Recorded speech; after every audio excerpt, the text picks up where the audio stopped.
Final payment on your cruise. Yes, no, maybe so. I don't know. This is the decision that I'm trying to make right now. So basically, I have about a week or so until my final payment is due. The CDC says no more cruising for 100 days. However, Royal Caribbean has still not extended anything past May 12th. So, there's a couple of questions that come to mind here. The first question is, will cruises still be going? So, the scenario here is, okay, I make my final payment. Now, that's it. It's done. Will my cruise get canceled? My cruise is about 105 days out. So even if they cancel cruises for the next 100 days, 5 days later, do you really want to go on a cruise when cruises first come up and running? What if there's a second surge? What if that second surge happens while you're on your cruise? Now, even if you don't get sick, or even if you do get sick and, okay, you're young, you're healthy, you can get through the sickness just fine, you might get stuck on that cruise for a month. I don't know if that's a risk that I want to take. Now, you do have Cruise with Confidence, so you would say, okay, I still don't feel comfortable about going. I can get my cruise credit. And you know what? I can get my cruise credit at 125%. Well, that's nice. It's a little bit of a bonus. Oh, wait. They're selling the cruises at 150%. So really, you're only getting 70 cents on the dollar. Geez, I don't know about that. But at least I'm not being screwed out of the money. And at least I still get to go on a cruise. Okay. Now, what if your cruise doesn't get canceled? Then you have to either go, well, then you don't have to go. You can still move your cruise. But the worry there is that, okay, so I'm going to move my cruise and I'm going to move it all the way back. So I know that there's a good chance that this thing is over and done with. Okay.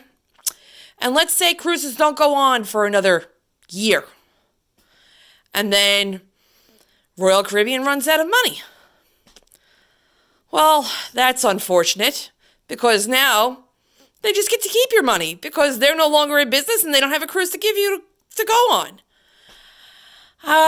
People who I talk to in my life say that would never happen. That's crazy. But they're also not reading the news articles and watching what people say and thinking that it's a possibility. I am. And I do think it is a possibility. So, if you're in that week before final payment, do you take the gamble? What do you lose from final payment? You know, if you don't take the final payment, what are you going to lose? Are you going to lose $200? Nah, $400, $500? My down payment for my cruise was $900. Am I going to lose $900? I don't know. Would it be worth it to lose $900 instead of paying an additional $1,350 and then losing out on $2,200 altogether? I don't know. Don't know what decision to make. Earlier today, I tried to call my booking. I didn't book the cruise through Royal Caribbean. I booked it through a website. It's called Direct Line Cruises. It's actually local to me here in New York. So I actually chose them because I was able to go in and talk to them at the time. But now they are closed. You cannot send them an email. You cannot... Oh, you can send them an email. I'm sorry. Why did I say that? You can't, you call them and they say, send us an email. Go to our support site and send us an email. The support site tells you all of this stuff about the policies of the individual cruise lines. which is hopeful to me because what I had heard on another YouTuber's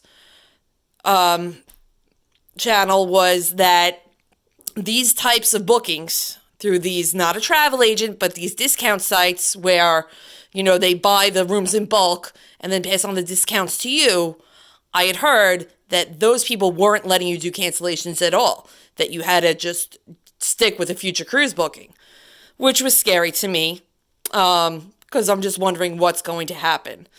So, I don't know. Right now, the question is the gamble of, will your cruise get canceled so you can get your money back, or will it not get canceled and then you're forced to either go or move it to another date? And then if you move it to another date, our cruise is still going to be running during that time. I'm not sure. Let me know what you think. Leave a question or whatever in the comments, or leave a comment in the comments.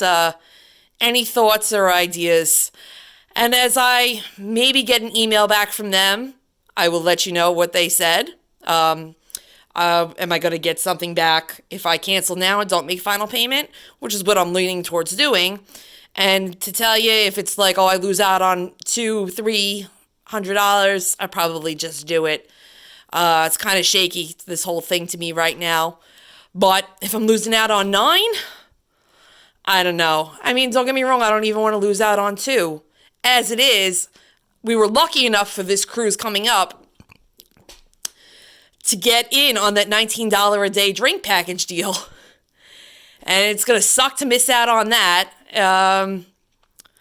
But, if cruise gets canceled, it's not going to happen anyway. And I really don't know about, the CDC is saying 100 days. My cruise is 105. The cruises would end on the 24th. Mine would be on the 29th. And I'm coming out of New York. Carnival shut down New York completely. Royal Caribbean hasn't said anything. Supposedly, in the next day or two, they're going to make an announcement. So, I won't be making any actions until that announcement comes out. But I feel like that announcement is going to just be 30 days. Because what they're doing here is they probably know, okay, we're not going to open up till the 24th because of the CCC.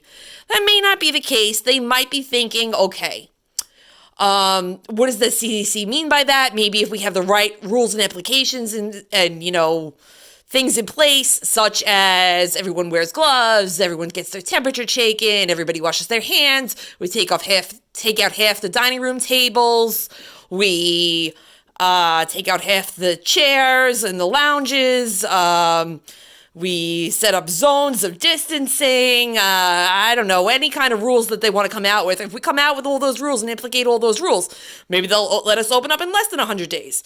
And maybe they're hoping for that. Maybe that is the case. I don't think so. I think that that's not going to be a reality. And I know that I think that they realize that that's not going to be a reality. It's possible. But what I think it really is that they just want to keep the money in hand.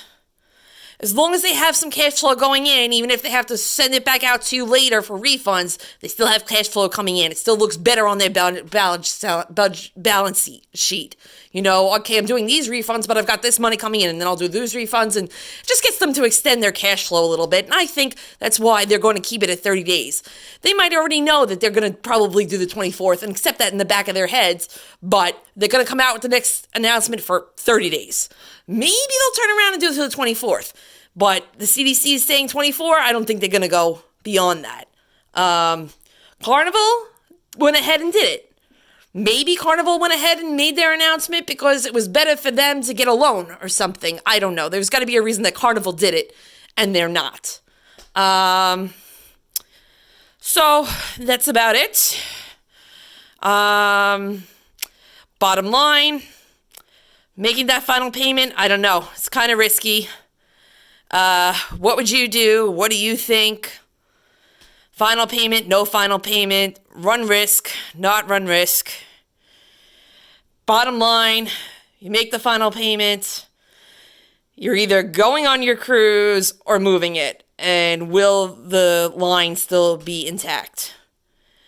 Don't make your final payment, then you just lose out on whatever the deposit is, and maybe you only have to lose out on a portion of the deposit. For most people, they probably made a deposit of $500, maybe even $250. Really depends. But I mean, nobody wants to lose out on any of their money. And hey, maybe you keep your cruise going and you'll be able to actually go. But that's risky. Do you want to get stuck a month out at sea? I don't know. Once again, let me know what you think.